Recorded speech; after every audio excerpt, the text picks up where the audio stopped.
Pour l'honorable député de Manicouagan. L'honorable député.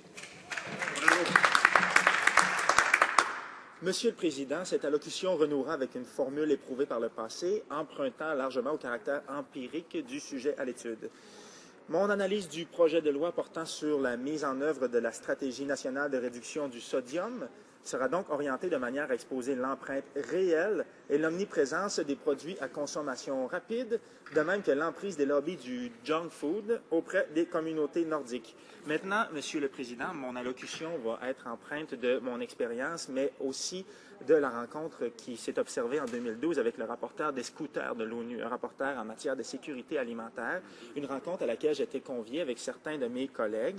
Et durant cette rencontre, je me suis assuré de transférer certains documents, certaines photographies aux représentants des Nations unies, des photographies qui témoignaient du monopole et de l'emprise réelle de certains lobbies de l'alimentation rapide dans ma propre communauté. Quitte à me répéter, Monsieur le Président, je suis natif d'une communauté située au 52e parallèle et les coûts de transport pour l'alimentation sont assez élevés. Mais étrangement, certains produits, dont les boissons gazeuses dans ce cas-ci, puisqu'une photographie que j'ai transférée portait sur le coût des boissons gazeuses, mais certains produits alimentaires les plus nocifs pour la santé, pour préciser, sont offerts à des prix dérisoires dans ma communauté d'origine. À titre d'information, à titre d'exemple, un 2 litres de boisson gazeuse revient à 99 sous durant les périodes de haute chaleur au mois de juillet, tandis qu'une pinte de lait revient à environ 4 ou 5 $. Et c'est la même chose ici, bien que je parle des boissons gazeuses, le même type de constat est transposable pour les produits à haute teneur en sodium, dont les croustilles. C'est dommage, on revient souvent avec cet exemple-là. Mais pour avoir travaillé durant mes premières années universitaires, quand je revenais de l'été, je travaillais au parc et pelouse et je devais ramasser les ordures qui se retrouvaient sur le gazon. Pas vraiment le gazon, les bancs de sable au final, parce que le gazon pousse plus ou moins dans mon coin, mais bref, je devais ramasser les ordures et je tombais le plus souvent sur des emballages de produits à consommation rapide et plus spécifiquement des sacs de chips. Comme je l'ai indiqué à plusieurs reprises, Monsieur le Président, les jeunes dans ma communauté, les enfants jouissent d'une liberté hors du commun. Par contre, ça a aussi son aspect insidieux, c'est-à-dire que les jeunes finissent avec quelques dollars dans une poche et vont instinctivement s'acheter des chips et des boissons gazeuses et des gâteaux rapidement pour combler un besoin essentiel, compte tenu que la supervision parentale est plus ou moins au rendez-vous. Donc, c'est la raison pour laquelle on a des cas de surcharge pondérale et d'obésité morbide chez les enfants dès l'école primaire. C'est une réelle problématique dans ma communauté et ça explique également, ça exprime le fait qu'on est très bien représenté au niveau des maladies avec une haute morbidité, des maladies qui sont associées, entre autres, au diabète et à des taux de glycémie assez élevés. Oui, voilà. Merci. Le spectre du diabète s'inscrit dans la quotidienneté de nombreuses cellules sociales aborigènes et est inextricablement associé à l'accessibilité des aliments préparés.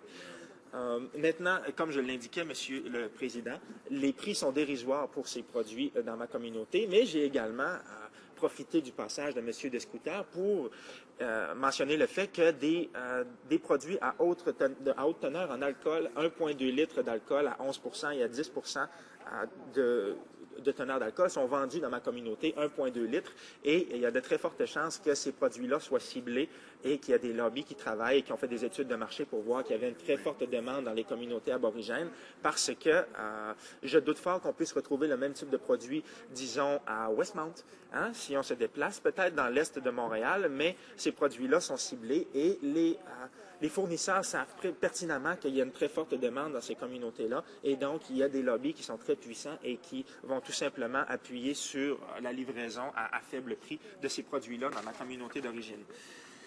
L'Organisation mondiale de la santé estime qu'un cinquième des décès dans les pays à revenus élevés, soit près de 48 000 décès par année au Canada, sont causés par les maladies évitables liées à la nutrition, comme les maladies cardiovasculaires, le diabète et certains cancers, résultant d'un apport en sodium excessif, d'un taux de cholestérol sanguin et d'une glycémie élevée, d'une consommation insuffisante de fruits et de légumes et d'un excédent de gras abdominal. Maintenant, lorsque je parle de surreprésentation aborigène pour ce type d'affliction, Monsieur le Président, eh bien, c'est en lien avec l'absence de produits transformés et d'aliments préparés dans l'alimentation traditionnelle. Si on se reporte il y a 50 ans de ça, ou 60 ans, les Inuits et les Naskapi, au 52e parallèle et plus au nord, vivaient sur un mode de vie traditionnel, retournaient en forêt et s'alimentaient de gibier et d'aliments que l'on retrouve en forêt. Donc, tous les aliments préparés et l'apport en sodium et l'apport en sucre étaient absents de la diète. Et c'est la raison pour laquelle, en 2013, eh bien,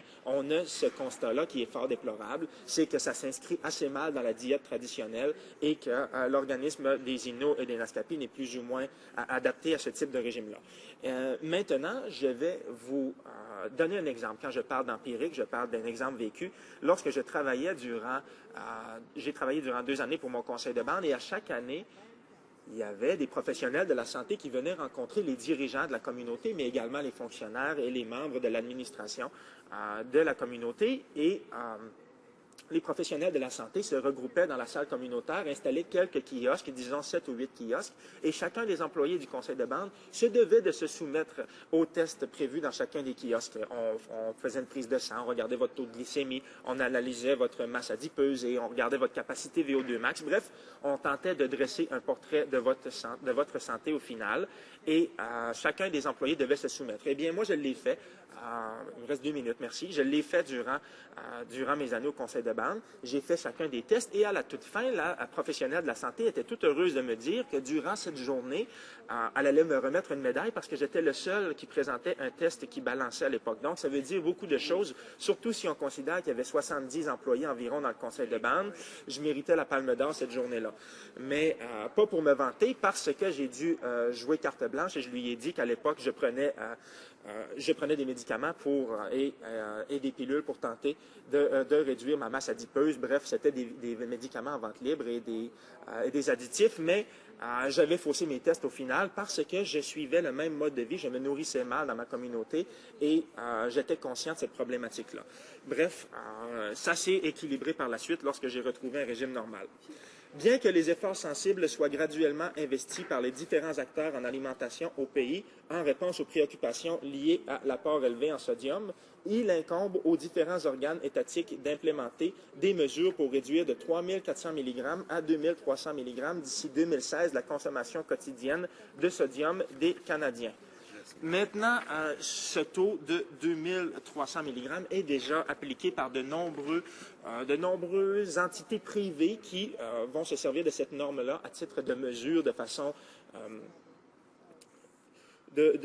voilà, elle l'applique déjà de facto, même si ce n'est pas nécessairement imposé. Certains tenants de l'industrie et certaines certains véhicules corporatifs qui donnent dans l'alimentation le savent pertinemment que c'est essentiel afin de maintenir un équilibre et un poids santé, donc vont l'appliquer de facto, même si ce n'est pas déjà implémenté. D'ailleurs, je lisais hier un rapport provenant de l'Association canadienne des restaurateurs qui mentionnait ces mesures volontaires-là qui ont été mises de l'avant par certaines industries et par certains détaillants et certains restaurateurs. Sur ce, je vous soumets le tout humblement.